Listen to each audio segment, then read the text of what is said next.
விவசாயத்தில் ஒருவனோட first video. வணக்கம் நண்பர்களே, நான் உங்கள் விவசாயத்தில் ஒருவன்.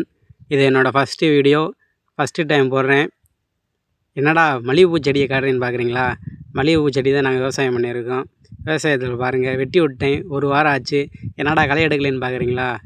மழை பெஞ்சிச்சிங்க. மழை பெய்யவும் கட்டாந்தர மாதிரி ஆயிடுச்சு தர. ஸோ களை எடுக்க முடியல. களை எடுக்காமல் சரி அப்படியே தண்ணியை விடுவோம், தண்ணியை விட்டுட்டு ஒரு வாரம் போகும், களை எடுத்து விட்ருவோம்னு சொன்னோம். அதுக்குள்ளே தண்ணியை விடவும் பாருங்கள், தளவு எடுத்துருச்சு ஒன்றா. அதுக்கு மருந்து அடிச்சுக்கிருக்கோம்.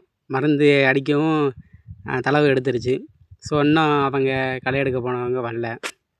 ஒரு 2 டேஸ் ஆகும்ட்டாங்க. சரி, அது வரைக்கும் பராமரிக்கிறது நம்மளோட கடமை. இன்னொரு மருந்து வாங்கி வந்து வச்சுருக்கேன் அடிக்கிறதுக்காண்டி. சரி, நாளைக்கு அடிப்போம், இன்றைக்கி தண்ணியை விட்டுட்டு நாளைக்கு அடிப்போம் அப்படின்னு. நாளைக்கு மருந்து அடிக்கிற வீடியோ டே 2ல் பார்ப்போம். அது வரைக்கும் இந்த வீடியோ பிடிச்சிருந்துச்சுன்னா சப்ஸ்கிரைப் பண்ணிடுங்க, ஃபாலோ பண்ணிடுங்க, மறக்காமல் ஒரு கமெண்ட் பண்ணிடுங்க. நன்றி.